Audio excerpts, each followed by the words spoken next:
Hello and welcome, everyone. I'm Natalia Kapitnik, Director of Communications at the Foreign Policy Research Institute. Thank you for joining us for the second installment of our new special series, The Continent, where we explore how the war in Ukraine is changing Europe's politics and security. Just a reminder that this discussion is being recorded and will be available along with our previous episodes on our website, www.fpri.org, Apple Podcasts, Spotify, or wherever you get your podcasts, and also here on Twitter. So with that, I think we'll get started, and I'll turn it over to Aaron. Good morning, afternoon, and evening. Welcome to The Continent. I'm your host, Aaron. As was just mentioned on this podcast, brought to you by the Foreign Policy Research Institute, or FPRI for short, I'm exploring how Russia's invasion of Ukraine is impacting politics, security, and society across Europe. If you're joining us for the first time, last episode, this episode, and the rest of them will be hosted under FPRI's Chain Reaction podcast, which you can access most places you listen to podcasts. Our inaugural episode about 2 weeks ago was about Germany, and I encourage you to take a listen. Today, however, we're listening to Poland, which I might argue has faced the biggest direct impact among the countries this project will cover. We'll discuss that, though. What I'm curious about is the following. There's been a lot of talk about a new Europe emerging as a result of the war, a changed political situation, a new consensus in the EU or otherwise, maybe a new threat emerging and countries trying to balance and mitigate that threat. But a major land war, refugee flows, states responding to a new threat, that new Europe sounds a lot to me like the old Europe. So what I'm curious about is for Poland, what has changed and what hasn't? This is now the part of the intro where I explain the bad wordplay in the title. So I'm asking the same difference. Is it the same or different, but the same in Polish is Poland's parliament? Very funny, I know. Anyway, at this point, I would like to welcome our guests with a hearty dzień dobry. Joining us are Wojciech Przybylski and Anna Wojcik. I'll have them introduce themselves, and then we'll dive in. Wojciech, over to you. Can you tell us about your affiliation and research interests? Hi, hello, Aaron. Very pleased to be here on this Spaces live recording and on the podcast later on. My name is Wojciech Przybylski, which I understand is not the easiest to remember or even worse to pronounce again by any foreigner. I'm running a think tank and a media platform, Visegrad Insight.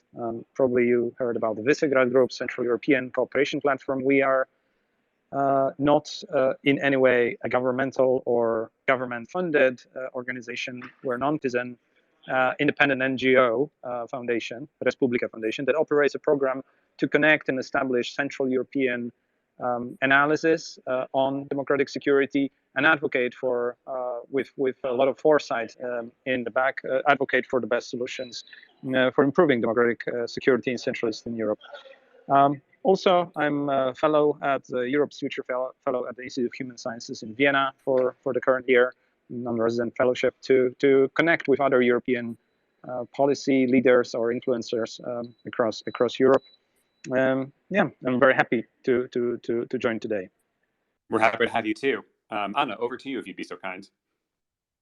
I'm working on rule of law issues in Poland as a journalist and also as a researcher at the Polish Academy of Sciences. So I'm very happy to be able to discuss here the impact of the current crisis on the democracy in Poland and humans. And great to be here. Thanks.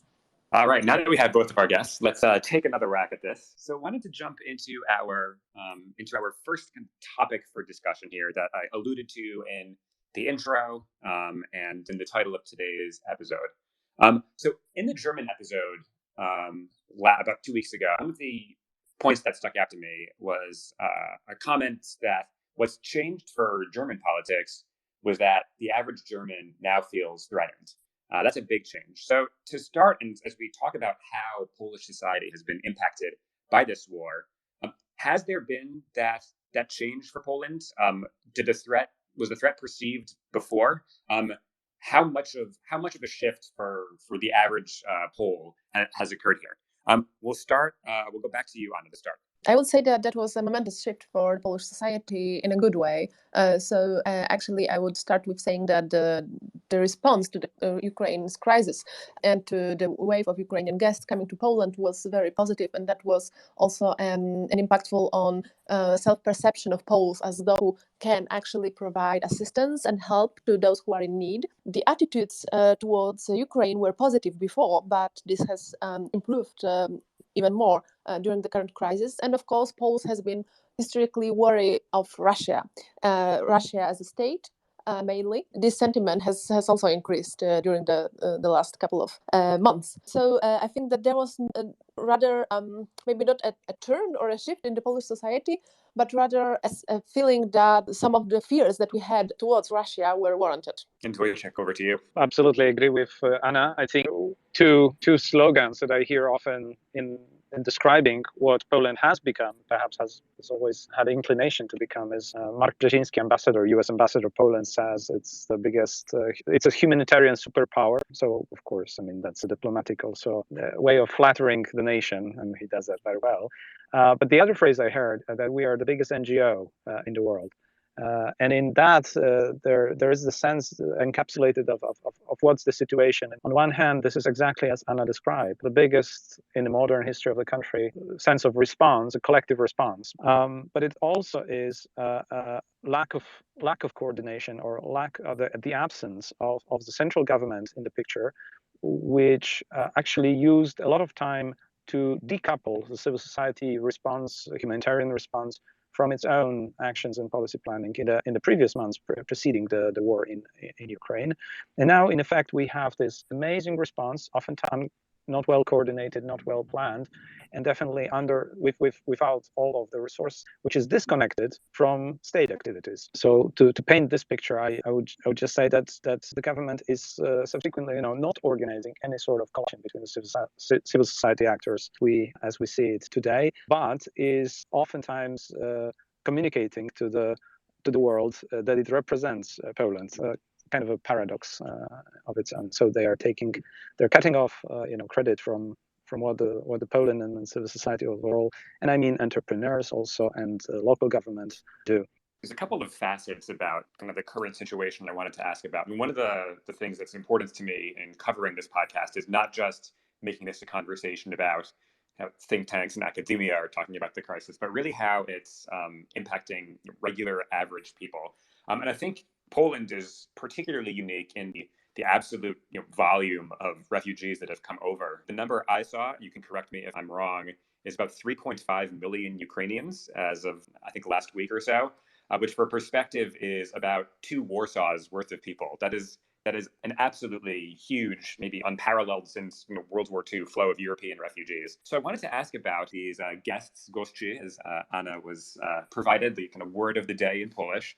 These Ukrainian guests, I want to ask about their impact day to day on Poland. Is this something that's seen all over the country?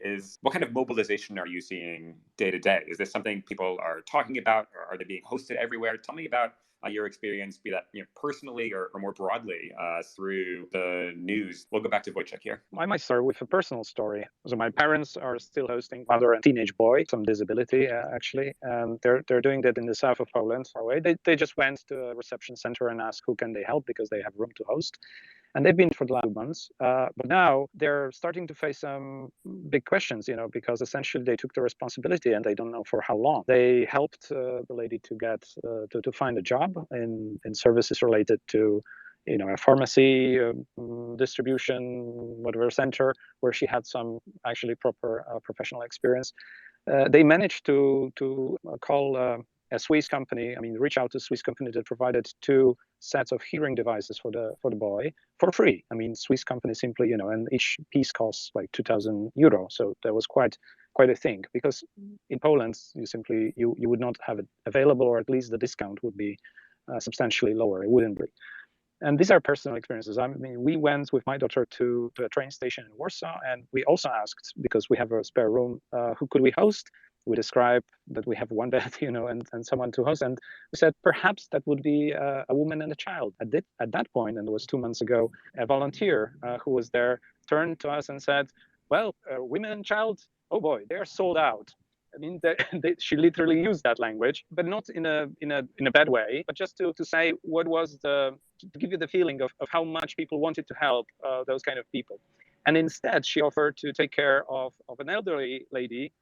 There are many also who you would probably say are a little bit more lost in the whole situation. Because currently, as we speak, and I'll stop at this point, women with children who are really dominating the picture of all the cities in Poland. Each city grew from 15% of population, Warsaw, in the case of Warsaw, to some 30% of population in case of Katowice, South, or many other bigger cities around Poland.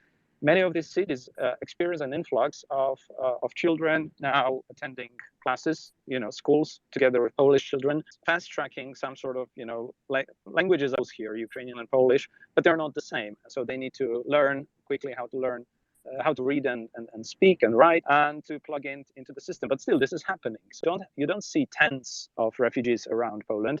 You see, however, a lot more people in the streets, in the public services like schooling, but also healthcare. And there is a positive response that has been there in the first, but also what we're getting into this dynamic of the last 3 months, people are starting to worry about sustainability in the future. Because my parents and myself, we haven't seen the promised money from the state government, 10 euro to support the costs for anyone who hosts the refugees. This money is simply not being distributed by the government, being promised. And again, I'm very, very skeptical about how much there is talk and how much is delivered from the level of the central government in Poland. Hannah, tell us about your experience with the guests. Well, so definitely it's important to note that the war came to Poland, to Warsaw, actually on the first day when Russia invaded Ukraine. So actually a couple of hours later, first trains started arriving at Warsaw East Station, or actually close to the place where I live. And this impact has been huge, especially in the first month. It was very visible. But what the Polish state has done, and it's at least on paper quite remarkable, is that it granted the identification number named PESEL to more than 1 million Ukrainians, half of them children, and that it provided Ukrainians with access to healthcare, to social benefits, including a benefit for children, and also that it basically treats Ukrainian guests as if they were Polish citizens, or almost like that. So this is really a huge element of this response that allows Ukrainians to integrate better, and also to keep track, to monitor the flow of people who came to Poland, because initially that was also a very problematic aspect, that we didn't really know who was coming, how many people, and what happened to them.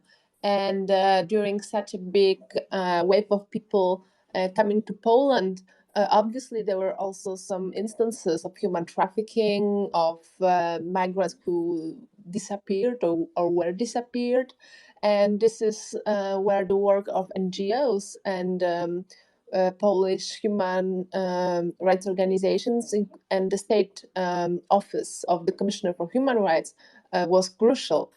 So this first phase was quite chaotic, and right now Poland tries to manage to better integrate this huge number of people in Polish society, economy. According to official statistics, more than 100,000 Ukrainian refugees already found registered employment in Poland, and I assume that many more are in informal economy, but also many had or still have caring responsibilities for children, for the elderly, for the disabled, people with disabilities.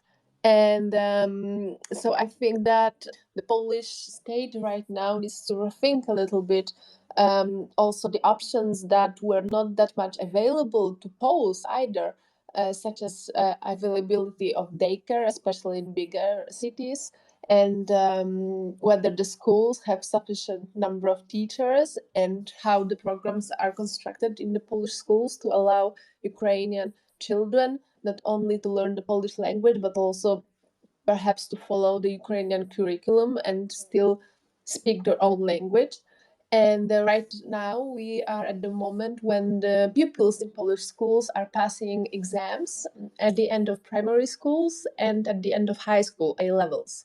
And 47% of Ukrainian students who are eligible to pass A levels declared that they would like to do it in the Polish language, but this is of course a big challenge to them because, well, the languages are, as Wojciech rightly mentioned, are similar or from the similar family of languages, but still it is a really big, drastic change for them. And also, it is important to note that in addition to the current wave of Ukrainian refugees, we also have had a big wave of political refugees from neighboring Belarus.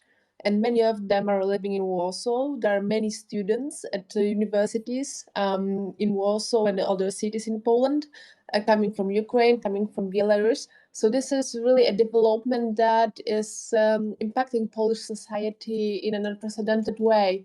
And until 5 years ago, it was a really, really homogeneous, closed society in this respect.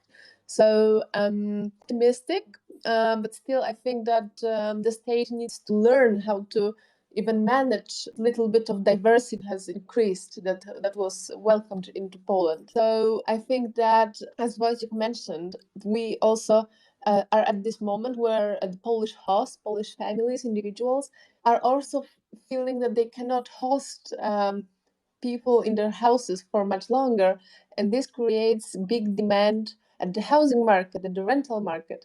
And this created in some cities sort of like a housing crisis. So prices of rent increased drastically, and this contributes to feeling of unrest, especially that the theme of the cost of living crisis is dominating right now the headlines of Polish press. Understood. And that's really, really fascinating color from both of you. I wanted to drill down on that. So, Anna, if I have a follow-up question, then we'll turn it back to Wojciech. But one of the things you mentioned as we were planning for this episode is this theme of Polish-Ukrainian reconciliation. So I wanted to ask you about that. And if I might share a personal anecdote of my own. My grandparents were initially, or my grandmother was initially from Poland.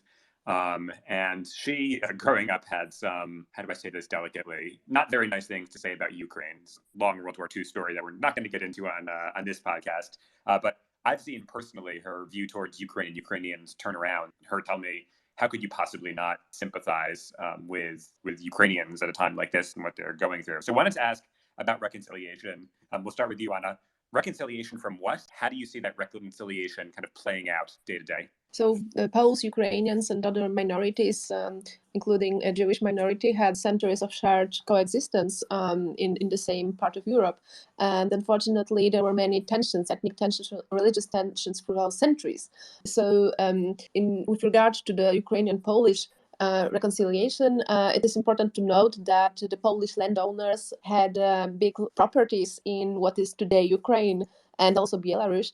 And there was usually this ethnic, religious, and also later nationalistic conflict between the landowners and those who worked for them, those who had or later developed Polish, Belarusian, Ukrainian Jewish identity.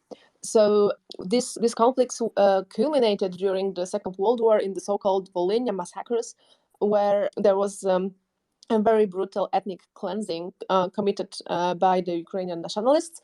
And there was also retaliation by Poles. And these memories are really present in many families, including in my family. I was born in Western Poland, but my family was displaced after the Second World War. And I think that this conflict today proves that we are able to go past grievances and that we are able to look into the future, into the common future together. And in this respect, it is really important to see political efforts by President Duda and President Zelensky, who are speaking of establishing a sort of new treaty between Poland and Ukraine, modeled perhaps the treaty that was established between France and Germany, the Élysée Treaty. And this would provide more sustained cooperation to coordinate policy priorities between the two countries, and that would increase even more our shared sense of common future. So this, of course, happens, this reconciliation happens on this political level, the highest level, but it also happens in daily life, as you mentioned. The generation of our grandparents who and great-grandparents who were children during the Second World War, today, if they are still with us, they maybe even can see themselves in those children who are fleeing Ukraine with their mothers. So I think the empathy trumps really nationalistic consideration in this respect, and that's a great source of hope to me. That is word for word what my grandmother said about seeing herself, her own experience in the World War II and the experience of children today.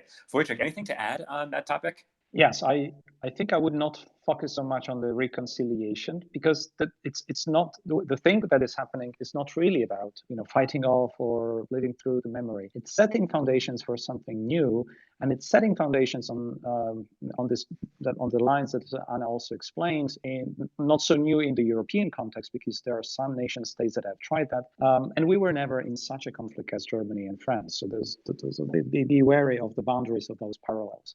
However, what is completely new and what is also unique in the Polish perspective vis-a-vis Central European neighbors, that is, for instance, absent in the context of Hungary and Hungarian neighborhood, same neighborhood really, is strategic culture in Poland that has been developed mid-20th century around Paris-based intellectual milieu, a journal, Kultura, Culture, a magazine, with some heavyweights on board writing there, and also lots of literary writing around that, developing a common bipartisan perspective of how to look at the future of Poland's security. And Ukraine is in the center of Polish thinking about its own security in Europe. This thinking assumes that in order for Poland, and by the way, also for Czechoslovakia and Hungary, for all the nation states of Central Eastern Europe to be free, you need to have countries like Lithuania, Belarus, and Ukraine, in the times of Soviet Union, part of the part of the bloc, also independent of Russian imperialism, with a hypothesis for the future that in order to really secure the future well-being, you need to establish also Russia as a nation state free of its imperial legacy and tendency. So in a big picture, this is something that we have not only written about in journals. These were the foundations of Polish political thinking and foreign policy thinking throughout what is now, you would say, 70 or so years. And that is the foundations also of the bipartisan consensus on foreign policy and the response to Ukraine, which is nearly automatic in our thinking, but then deserves an explanation why it is happening here. See an opportunity as Poland in developing independent Ukraine to secure ourselves, to be safer as to make Europe overall a safer place, and in particular our country in the system of European security much safer from aggressive imperialism that is manifested today by Russia. So as much as there are elements of reconciliation, memory, I wouldn't even emphasize that so much. It reflects, of course, some worries in particular segments of the society. It is much more fundamentally present in and embodied by the president of Poland, whose competences are also security and defense policy, where he immediately embraces, and he's got a popular mandate to do that. He embraces an opportunity to everything that is possible to uphold nation building in a way, but also independence of Ukraine. And if Poland is here indispensable element, because simply geographically this is the border through which you can do so much, then it's only great, and it's using the opportunity that arises, and it's the terrible crisis, humanitarian crisis, and the terrible war that Russia wages on the neighboring country. So wanted to follow up with you about the politics. You mentioned President Duda, but one of the things I wanted to ask about, maybe in contrast to Germany, and this may be a sweeping generalization on my part, which is why I want to ask, one of the things we talked about on our Germany episode was the daylight between parties, historically and currently, about how to respond to this crisis, how tough a line should be drawn against Russia. Now, it strikes me traditionally that in the Polish political system and between the current government and opposition, there's a lot less daylight, that there's more uniform, I don't want to say anti-Russia, but more of uniform support for a tougher line. Is that assessment correct? Do you see any differences between the ways various parties are messaging around the crisis? Back to you, Wojciech, on that. Yes, there is a valid point of difference, but let me underline again the commonality. There is a strong foundation that hasn't been broken, hasn't been shaken, has been reinforced in the past months. That is the foundation of cooperation on foreign policy between the major parties across the aisle. So despite Poland is heavily polarized, and it's polarizing even on the refugee response and the policies on refugee response. It is still on foreign policy, on the response to Ukraine, but also previously, very notably, response to what was going on for the past years in Belarus united, and it is able to communicate together in upholding the effort to build these countries as democracies, as established for the people by the people. The differences in approach when it comes to the Polish government and Polish opposition. So we have a semi-presidential system. It's important perhaps to underline here, with a strong role of the president of Poland, elected in a popular vote, with foreign policy and defense policy competences. And some important role in the legislatures and the cabinet governments elected from the parliament. These two are not often, they're not always hand in hand, but in our current setting, both the president and the government come from the same camp. And yet they're not always doing the same things, or sometimes they are contradicting each other. And I think the best example is where President Duda is seen and today performs as the transatlantic link of the Polish government and Poland in the response of building connectivity bridges, but also keeping an eye on Poland's role in Europe, trying to reverse some of the legislation that has been hampering the relationship with the European Union institutions and other neighbors in Europe. And the government is pursuing very, as if we were all the years of the term in an electoral campaign. It's pursuing a very polarized message. And in fact, the government, the national government elected from the parliament, the cabinet government is very vocal on attacking and accusing verbally partners across Europe, from Norway, Germany, France, and other member states of the EU, of inactivity, of not delivering, of living off from this crisis instead of helping. So there are those lines have been recurring lines of this particular right-wing government throughout the past 7 years in power that are only now amplified.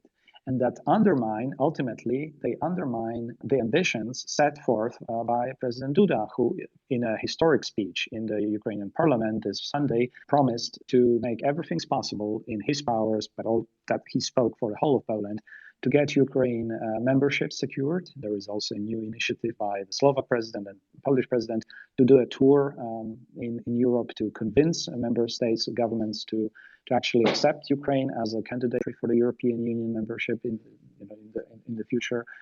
There is a council decision coming up at the end of June about that, and the actions of Polish government that distance Poland and undermine the credibility of such effort, with Polish problems with the rule of law, with Polish conflict with European institutions, partners. And the opposition is saying exactly that. In order to fulfill the general grand objective, which is upkeeping the Ukraine's move towards European Union and their democratic reforms, and to embed and to be the real good advocate of Ukraine in Europe, we ourselves, Poland, need to demonstrate to all of our European partners that we can also perform, so they do not have second thoughts, of admitting a country or allowing a country on the way to the European Union, which, by comparison with Poland, might seem like yet another troublemaker in the long run. So that would put some of our partners on hold. I think there is a window of opportunity for Poland to change that amidst this current crisis. But so far, we don't see a clear sign that the government would embrace this moment. And I wanted to ask you about some of these underlying rule of law problems, liberalism. If you could first, just for the listener who may not be following the details of this, could you talk through some of the current conflict, some of the kind of policy disagreements, kind of the contours of the problem in Poland first, then we can delve in from there? Absolutely. So after the United Rights government started governing in 2015, it has immediately started curbing judicial independence, appointing loyalists to key institutions of the justice system, and also later abusing the disciplinary system for judges to silence its policy critics. And this created a major political and legal conflict with the EU institutions. The political conflict started in late 2017 when the European Commission, the EU executive branch, for the first time in the Union's history, launched the so-called Article 7 procedure of political dialogue. Fortunately, this whole dialogue was not very successful. And since 2018, we have seen cases and judgments of the top court of the European Union, and this court found that many of the changes introduced in Poland are in violation of EU law standards. And in 2021, the Polish authorities stopped implementing those judgments and started even challenging them using a captured institution, the Constitutional Tribunal.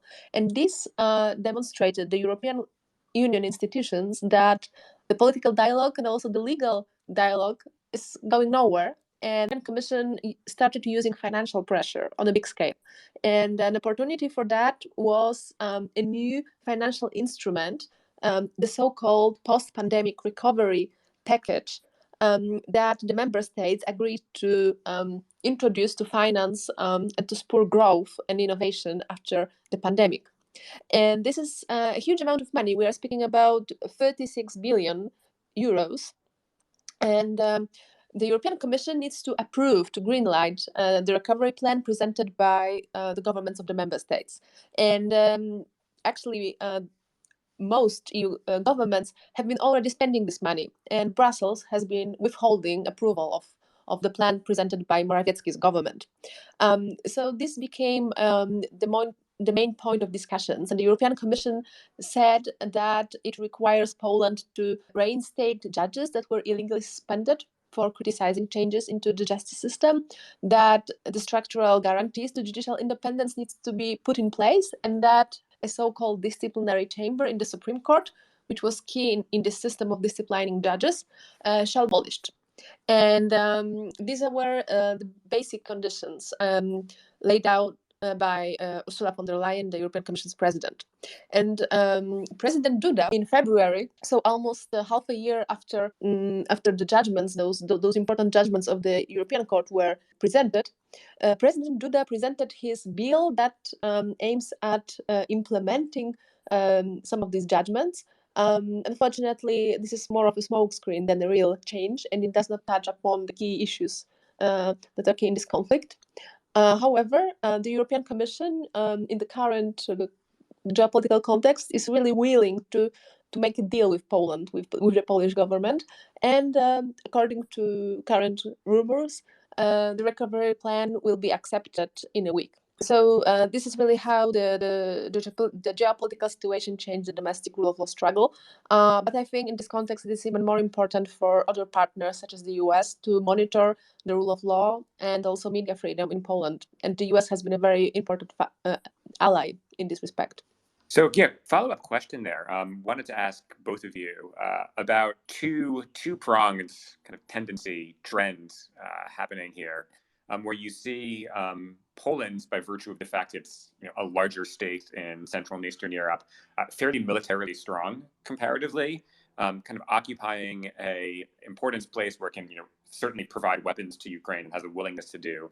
But you also see a greater maybe political will among EU states, France, Germany, to reform the institution or make it stronger, to take a tougher line.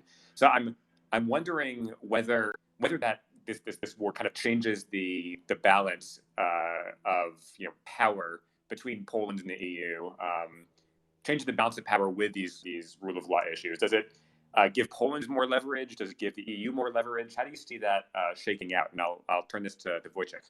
So that's a really good question. I think it's a central question. Part of the conversation that actually me and Anna was also involved in with the members of the European Parliament in the first month of the war and refugee crisis was about whether this is actually a right moment to pursue the rule of law between Europe and Poland, as clearly there is a demand for solidarity, standing together in as Europe all together and member states in the response to something that is not clearly from the same rank of order. And what we often said, maybe Anna has a bit different approach or how she would say it, but I think I can fairly say that it's a general approach, is that first of all, these are not two distinct issues. If Ukraine is fighting Russia, or rather Russia is attacking Ukraine, it's because Ukraine has taken already the steps towards European integration before. The ongoing conflict since 2014 has started. Occupation of Crimea, taking of Donbass, all the casualties from Kiev, Maidan Square, Euromaidan protests were shot because they fought for European belonging and European standards. It was not about geopolitics so much. I mean, geopolitics to me is more of a Russian word, a Russian expression of something that Ukraine wanted and still wants, is to build democracy, build a fair system of rules-based society and economy in which they can advance and they can make a whole of, including their own nation state, a better place. So there is a big choice in which they've been making and they're fighting for, where an indispensable element is the rule of law. So it's a central element that we treat rule of law as an element of this big struggle that is taking place, and all the refugees and relief and war effort is kind of put in the first stage. And then there is another element that we also discussed, that rule of law. I would say it like that: the response to the question of rule of law should be as if there was no war effort, and the response to the war effort and standing in solidarity with Poland and with Ukraine should be as if there were no issues and polarization and fight on the question of rule of law. And that's, in a way, coupled approach in practical terms, not on the philosophical terms that I explained earlier, is seemingly to me prevailing from the European institutions, from the member states, which seem to be realizing that at the end of the day, this is about winning peace. And once you have peace, you need to have peace on good terms. And part of these terms is that you have a secure environment with not worsened rule of law situation, but actually consolidated reform towards better rule of law situation. And that's the main battlefield as well. You can't really decouple also people who became first responders in this crisis, activists, civil society organizations, who oftentimes they simply change their hats to become refugee respondents and hosts and people coming to the border to help. But otherwise, they have another hat, and oftentimes they are actually standing up for the rule of law, the independence of the judicial system, and the rule-based society in Poland. So this is also an element of who of agency here that belongs to the society overall, to Poles, the biggest NGO in the world, as I said, that needs to be respected in the context of where Poland wants to go. Anna, your thoughts on the question? I would say that the impatience towards Poland and Hungarian governments in the European Union is growing, especially in the member states that belong to the so-called rule of law friends group. And these include the Netherlands and also the northern member states of the EU.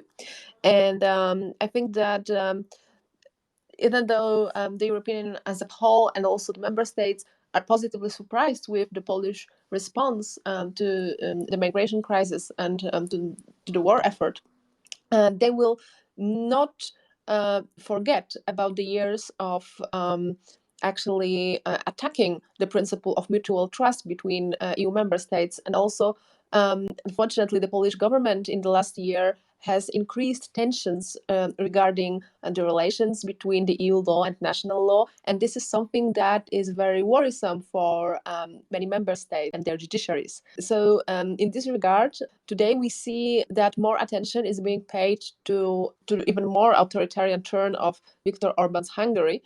But still, the political elites are very much discussing the rule of law situation in Poland, and even that the European Commission actually decides to greenlight the recovery plan and lessen the pressure on Poland, that would tremendously lower the position and the trust towards the European Commission in the European Union. So we also need to see this issue of the rule of law issue always as a multilateral topic that has several layers of impact, not only on relations between Brussels and one member state, but also on the whole concept of the EU and European integration. This year, we've seen that the EU is more and more ready to deploy, or possible sanctioning mechanism, including financial sanctions against Viktor Orban's Hungary. So in this context, we will see, I think the Hungary will be the laboratory of all those mechanisms being implemented. And later, in an event that Poland is still the rule of law troublemaker, then they will probably in next years be used also against Poland. So we'll see. But I don't think that there would be that the war in Ukraine fundamentally closed the whole rule of law crisis. Well, not to give a spoiler for future podcast episodes here, but we will be talking at length about Hungary in the future. So listeners, stay tuned for that. We have about 10 minutes left, so I want to turn to our final question here. And it's one that came to mind kind of political risk style based on some homework and reading that Wojciech gave me from a project from Visegrad Insight about the future of political scenarios in Central and Eastern Europe. It was called Central Europe 2025, if I'm not mistaken, came out in 2018. And there's one scenario in particular, and the scenarios ranged from the triumphant march of liberalism to kind of a Eastern European spring, where the youth, stood up for democracy. But one situation in particular, or one scenario that was titled Shotgun Wedding, where a security crisis brought on, externally by Russia in this case, credit to the authors for saying around 2020, not too far off, a security crisis forced cooperation on a number of issues and perhaps greater integration between Eastern Europe, maybe grudgingly, and Western Europe. So I wanted to ask, and we'll go back to Wojciech here because this was your suggestion. I wanted to ask, to what extent do you see this scenario is realistic based on what's happened? And then for both of you, wanted to ask kind of what key signposts for, what news are you on the hunt for? What news would you be looking for if you were, looking for signs that things were improving, or maybe on the converse, things were worsening between the EU and Poland? So Wojciech, I'd ask you first. How realistic is this shotgun wedding scenario looking to you right now? That scenario is still plausible, and we have seen that Poland was on a much more of a collision course in the past months, collision course with Europe than in the very recent months. However, we do not see exactly what we essentially wrote in this scenario. A change of mind without changing hearts. We see that negotiations over the rule of law, of withdrawal from the most controversial regulations on the rule of law is progressing. Anna mentioned that we are probably close on signing an agreement, which is one step in the still forthcoming decisions about releasing the money in negotiations between Poland and the European Commission. But this is still going slow. And then the window of opportunity for this scenario to play out fully would be within this term limit, because we'll see what the next elections bring. And there is some likelihood that the government would not prevail, or we would not be able to construct a simple majority without a coalition partner that would just shift the whole political landscape.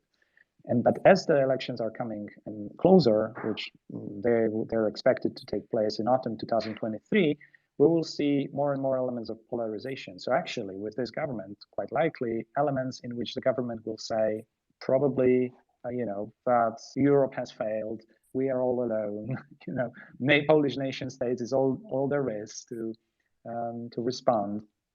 And this mess of decoupling Poland from the greater European project might be prevailing. I think the scenario is still plausible. You can still imagine that because of the financial needs, for instance, the government has, it will give significant concessions to simply follow the book of European Union membership. But that doesn't seem anymore as such a likely pivot for the government as it was seemingly in the first months of the response. Time flies. We will see as the crisis gets also worsen. But definitely, I would still like to underline that what happened within the parameters of that scenario is that we didn't go as far away from the West as we could have been going without in the end of last year coming war, and then when the war broke out. A clear example of that is, again, the transatlantic turn of the president, Duda, who was perhaps one of those politicians in Europe, in NATO, to congratulate Mr. Biden on his victory as the last in the role. In otherwise, probably the most transatlantic and US friendly society in Europe, which is Poland. And then because he eventually knew of the upcoming crisis, he took the responsibility of leadership, and he turned with a veto on the media law that the government sponsored and wanted to implement. He turned his back on the national government to restore trust, transatlantic trust, and had some other initiatives that would put Poland in a much darker, much worse place if he hadn't taken that action. And he took that action specifically in expectation, as we know from the briefs from late November. It was very much probable and expected, and the West was unifying around the message also from the US to respond to the upcoming conflict. So he took the steps that got Poland not in a worse position, perhaps a bit better position than we used to be or could have been with a different course of action. So I still think we are somewhere in the parameters of that scenario, but I wouldn't hope for every little bit of that scenario to play out, including the question of Eurozone membership. Well, that's not on the table for this country with this government yet. But there are interesting voices from many skeptics about Poland's membership in the Eurozone that have, because of the war, also changed. So the general direction is pretty well described, I believe. Anna, over to you for the last comments this episode. What news or potential developments are you trying to keep an eye on as you observe how this scenario with Europe, potentially with the US, evolves? Poland and Poles need to understand, and I think we have understood this quite acutely, that we are not looking for the help of the West, but we are the West. We are the part of a democratic free world, and we need to play according to the rules of international law, European law that are in place in order to be secure, because this current conflict demonstrated that there's really no way out for Poland. There is no turn eastwards, and this is reflected very much in the opinion polls that clearly demonstrate Poles would not vote for any party that supports Russia, pro-Russia stance, and that the civilizational decision has been already very much made. But what is difficult is that Poland needs to accept to play by the rules, and that we have quite a big percentage of voters who are fine with breaking the rules or trying to circumvent them, as long as the governing politicians are providing them with security, such as welfare security, and maybe a sense of cultural belonging. But I'm pretty sure that will decide quite rationally that they need to cultivate good relationships with the United States, so that the transatlantic relationship is important, but also that they need to improve relations with their closest neighbors, with their closest trading partners in Europe, and that Poland can profit and be safe only in this architecture that sees both NATO and the EU stronger together. I don't see luckily, any serious voices that would try to undermine these two alliances. And again, contrasting this with Hungary, in Hungary there is a lot of interest in developing relationships with China and also with Russia, which is surprising in the current context. But still, they seek other options outside of NATO, outside of the EU. And in Poland, luckily, we still have orientation towards developing these partnerships. So I think that the Polish society will need to learn also that it needs to prepare some guarantees, not only like constitutional guarantees, but also some economic welfare guarantees that would enable authoritarians to gain power in the future. And I think this is a big task for the current pro-democratic opposition in Poland. And in an event that they win elections next year, then it will be a great test on democratic forces, if they are democratic only on paper, or if they have strength and the vision to actually improve the quality of Poland's democracy. So I really hope that they will do this direction. All that said, I want to thank both of you, Anna and Wojciech, and I want to thank the guests for joining today. I certainly learned a lot over this conversation. It was very valuable and hopefully contributes to the broader discourse. I'll turn this over back to FPRI, but again, thanks to both of you for joining. Thanks, Aaron, and thanks again to our guests Anna and Wojciech for this thought-provoking conversation, and of course to all of our listeners for participating. As a reminder, if you missed any part of the discussion, the recording will be available shortly. To explore more from FPRI's research, podcasts, and upcoming events, be sure to visit us on www.fpri.org. Until next time.